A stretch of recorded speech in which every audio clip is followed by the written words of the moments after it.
برای آستر این کت هم من توی پشت به اندازه 2 سانت اومدم جلو از دولای بسته و برش زدم.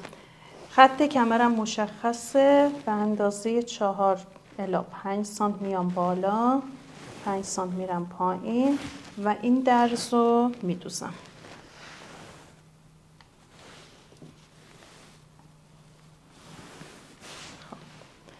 قسمت بالا رو میخوام سجاف بدوزم. این تیکه رو، این قسمت رو باید یه مقدارش رو بدوزم که به سجاف وقتی دوخته میشه اینجا اندازه باشه. اندازه 2-3 سانت کافیه. بقیهش باز میمونه. قسمت پایین هم یه تیکه هم اینجا دوخته میشه. آستر رو که داریم به دمپایی کتمون وصل میکنیم، اینجا یه مقدار دوخت داشته باشه راحت تر وصل میشه. بقیه قسمت ها آزاده. قسمت جلو باید به سجاف وصل بشه. من پنس کنفور رو بستم، انتقال دادم به این قسمت، اینجا تا نوک سینه یک کوچولو به هم پنس داد که اینو موقع دوخت فقط یه پیلی میگیرم به این شکل و وصلش میکنم به سجافم. دیگه نیاز نیستش که اینو هم بدوزم، مثلا احتیاج به دوخت نداره. نقاط موازنه آستین رو روی هر دوتا انداختم. اینجا خط بازو و خط آرنج میذارم روبروی هم، به این شکل سنجاق میشه و دوخته میشه. ولی این قسمت کوچیکه هم میشه به خاطر اون پنسایی که گرفته میشه، قسمت کوچیکه 1 سانت 1.5 سانت کوتاه‌تره، این اینجاش کوتاه‌تره و اینو با کشش ما میایم اندازه میکنیم. میام سر آستین رو میذارم این قسمت و نقطه موازنه رو میذارم روبروش. ببینید این اندازه اضافه است. اینو من موقع دوخت میکشم و اندازش میکنم. حالا دوختمون به چه شکل باید باشه؟ 10 سانت اینجا رو صاف میدوزیم، قسمت تاج رو 10 سانتش رو صاف میدوزیم میاد تا پایین. بقیه رو تا این نقطه موازنه میکشیم. ببینید زیر دوخت بکشید، این دوتا قشنگ اندازه میشه. این شکلی بکشید و بدوزید اندازه میشه. بعد دیگه پایین هم که قسمت مچشه، پس 10 سانت بالا اندازه صاف دوخته میشه، اصلا کشکاری نداره. از اینجا تا این نقطه موازنه که آرنجمونه اینجا رو یه کوچولو موقع دوخت بکشید، چون حالت اوریب داره اینجا، قشنگ اندازه میشه. بعد از اینکه دوختیم میبریم اتو و کشکاریش هم بهتون میگم. درز رو به این شکل میذارم. اول یه اتوی از درز میزنم، بعد شروع میکنم با گرمای اتو اینو کشکاری میکنم.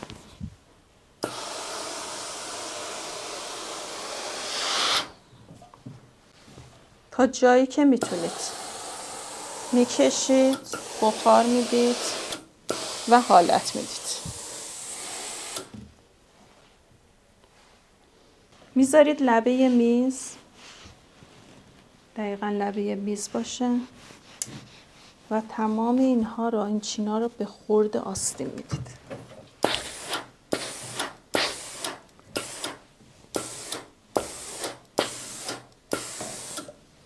دیگه روی درز اتو نمیزنید که این حالت هلالش از بین بره.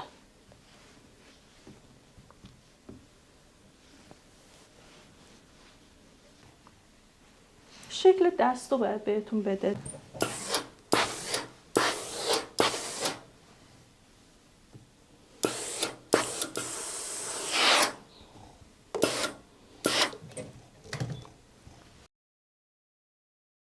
بچه مچ آستین رو من این قسمتی که قراره تا بشه یه تیکه زانفیکس چسبوندم. زانفیکس کاغذی 1 سمتش رو چسبوندم، بعد کاغذ رو میکنم. بعد از اینکه دوختم تکمیل شد و آستر رو بهش وصل کردم، اینو برمیگردونم اتوی آخر رو که دارم میزنم، اینم با اتو میچسبه و لبه پایین به این شکل صاف چسبیده میشه.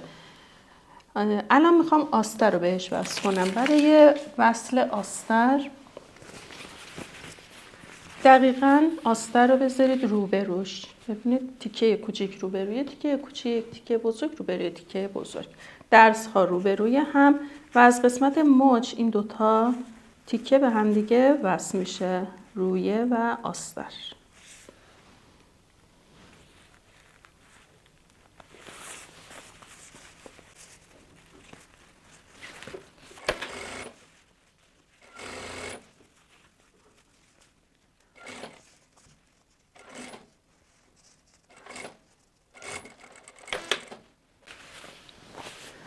حالا برمیگردونم. فعلا اتو نمیزنم چون چسب زانفیکس هم میچسبه. میام دوتا درز مچو دقیقا میذارم روبروی هم، درز ها به سمت آستر.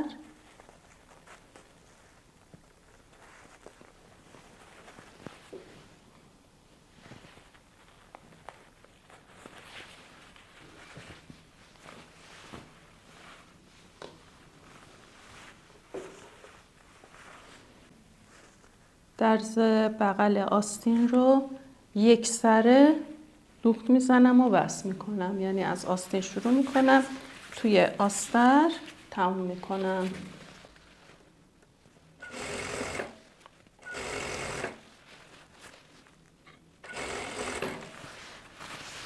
بچه این قسمت درز پهلوی آستین هم یک کم حالت هلال داره. وقتی دارید اتو میکنید رو سطح صاف اتو نکنید، بندازید روی پیستوله یا ژانت و روی اون درز رو اتو بزنید که این حالت اریبش حفظ بشه. رو سطح صاف اینا اتو بخوره شکل آستینتون به هم میریزه.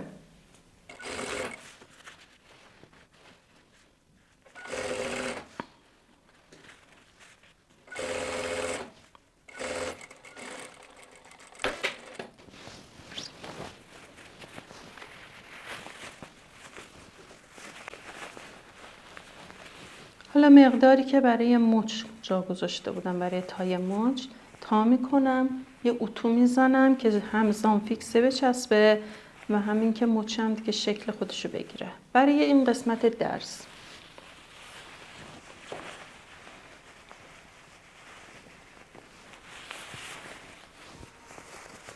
نگاه کنیم مقداری که قراره اینطوری باز بشه و درز ها رو باز کنید، اتو کنید. مقداری که قراره از مچ تا بشه به این شکل. اینجا رو یه بست بزنید، اتو کنید، مقدارش مشخص بشه. بعد این دوتا درز رو روبروی هم بذارید و یه بست بزنید. بعد مثل تمام آستین ها دوتا دوخت خردخوری روش میرم با درجه درشت و جمعش میکنم که دیگه مراحلش رو بهتون میگم.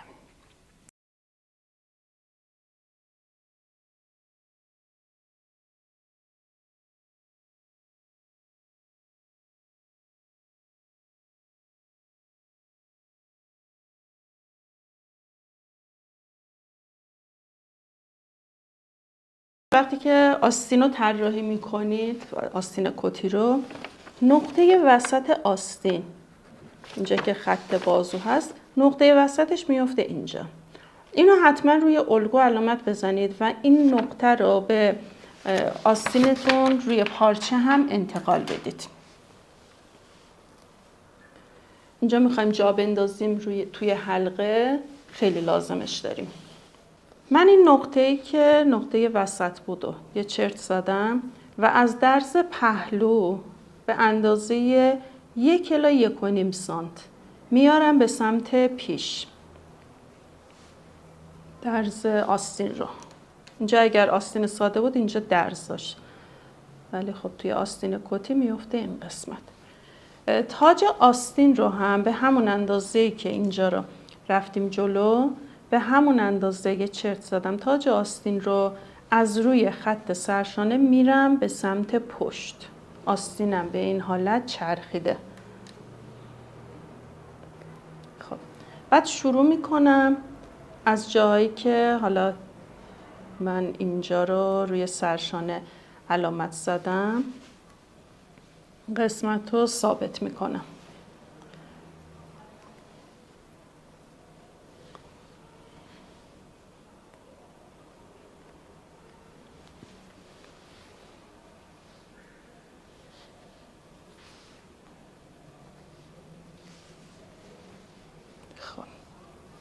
به همین شکل، به همین حالت که ببینید سوزنا رو من زدم، همین رد سوزن رو میگیرید، صاف میدوزید تا این سمت. اون دوتا خطی که برای خردخوری زده بودن دقیقاً زیر خط دوم میتونید بدوزید، میتونید ما بین دوتا خط رو بدوزید و کاپ رو وصل کنید به آستین.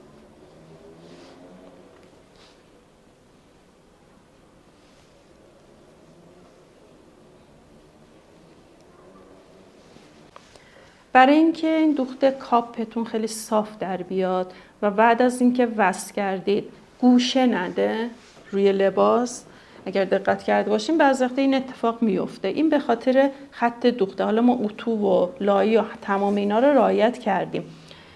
میایید موقع دوخت از خط سرشانه 4 سانت این ور رو در نظر میگیرید، از سرشانه 4 سانت این ور. این مقدار باید دقیقاً صاف دوخته بشه به این حالت. یه خط صاف این 8 سانت دوخته بشه. این کارو که بکنید گردی تاج آستینتون همین حالت که اتو کردید روی ژانت به وجود اومد، همون روی تنتون هم دیده میشه.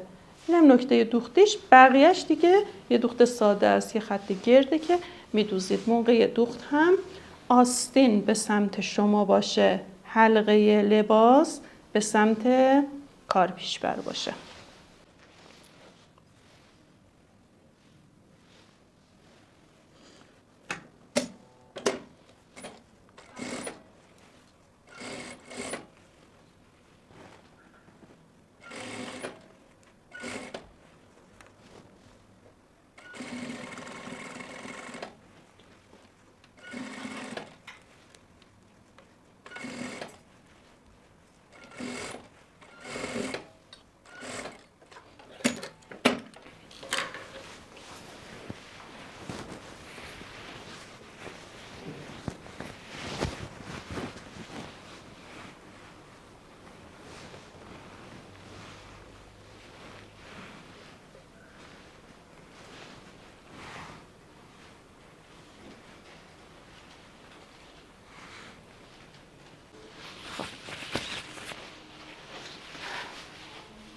حالا نوبت آسترکش شده. اول قسمت سجاف پشت رو وصل میکنم دور یقه پشت، بعد سجاف جلو رو وصل میکنم. برای سجاف جلو هم چند تا نقطه موازنه روش گذاشته بودم و اون پنسی که از انتقال پنس ایجاد شده بود، من این پنس رو میارید روی هم به این شکل.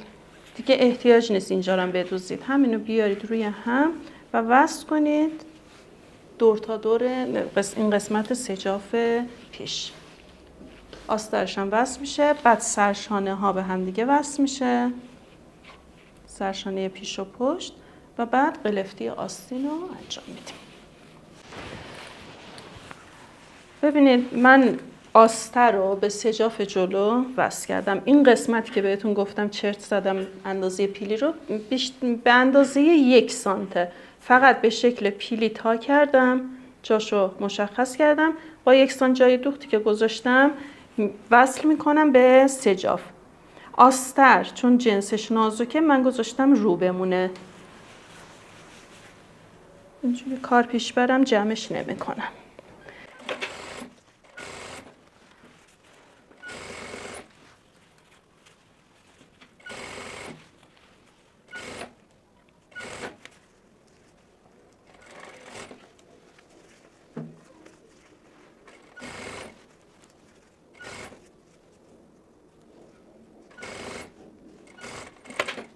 پهلوهای آستر رو وصل کردم، بعد سرشانه ها رو وصل کردم. الان میخوام آستین رو قلفتی کنم. آستین رو که از مچ به آستین وصل کرده بودم آستر رو، الان میخوام حلقه ها رو بدوزم به هم. قسمت بالای تاج آستین رو دوخت زدم، خردخوریش رو دادم که درست اندازه حلقه باشه.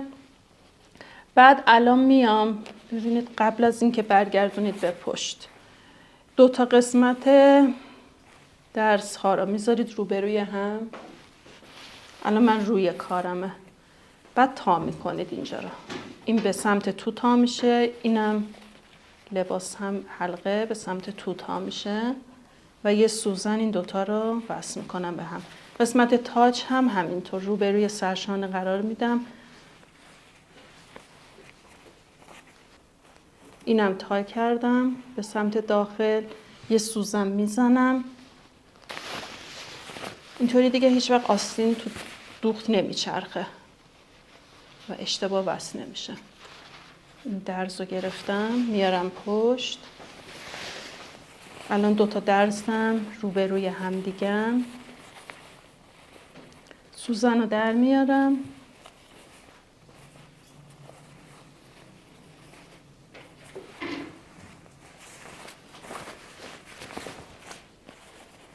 دو تا درز روبروی هم سوزن رو وصل میکنم و از این ورم همینطور.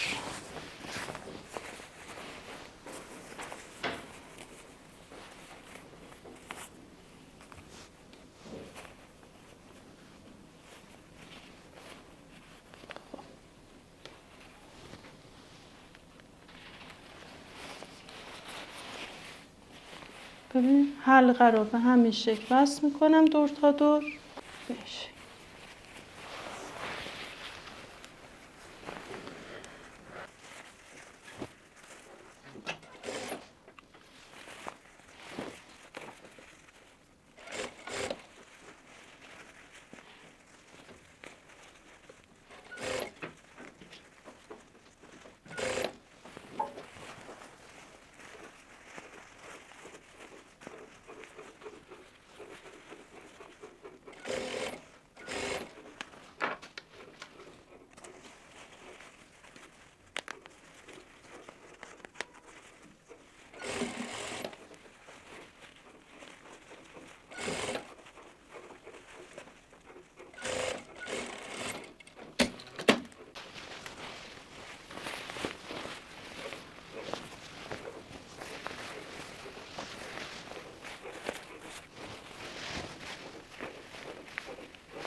درز پایین کت رو که وقتی میخوایم بدوزین، درزهای پهلو رو میذارید دقیقاً روبروی هم.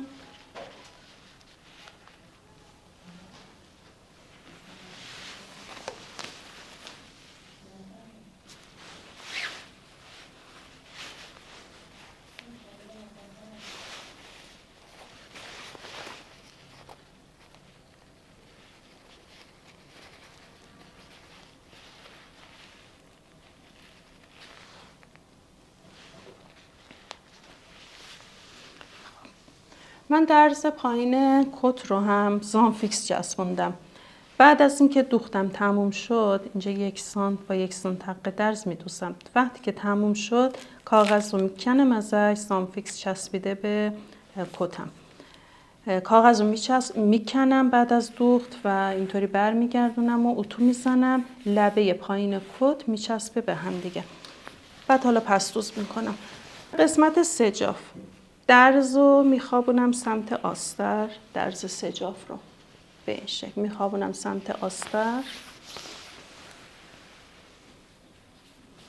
من به اندازه 3 سانت جا گذاشتم که قسمت لبه پایین تا بشه به بالا. 3 سانت رو میام بالا، یه خط اینطوری میندازم. بعد این قسمتم یه خط صاف، جایی که سجافم تموم شده، جایی که سجافم تموم شده یه خط صاف میرم پایین.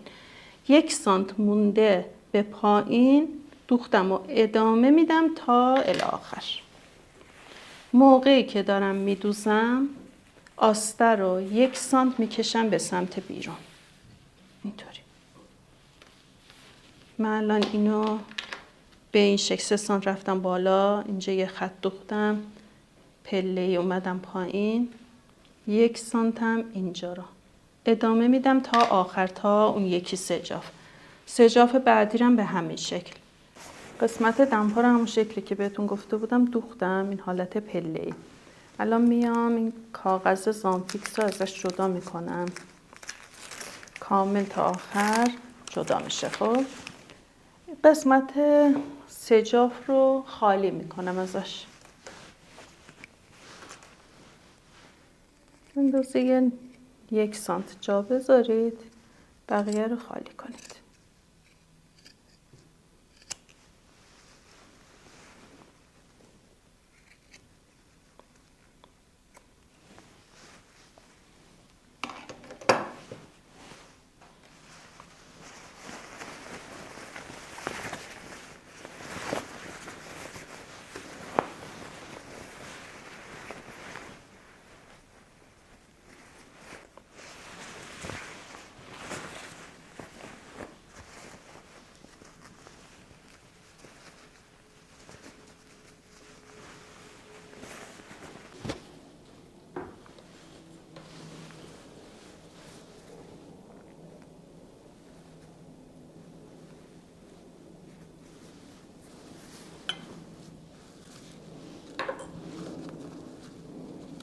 مقدار حق درز که اینجا وقتی من سجافتا کردم حق درزم مشخصه برای دمپا.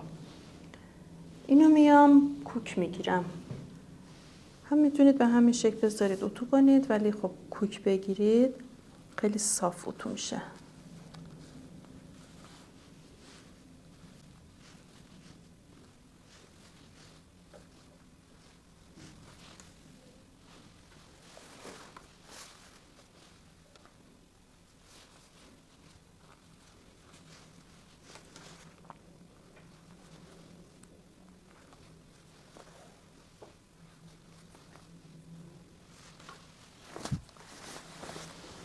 آستین رو هم زانفیکس زدم ولی فعلا نچسبوندم. اینم باز مقداری که تا میخواد بشه یه کوک زدم که قسمت درز وقتی اتو میزنم به این شکل صاف باشه، یک اندازه باشه. بعد میبرم اتو میکنم، اتو و پرس میکنم و مقدار آستر که اضافه است به این شکل میاد روشو میپوشونه. من 1 سانتی که از آستر کوتاه کردم باعث میشه که دیگه آسترم از لبه پایین بیرون نزنه.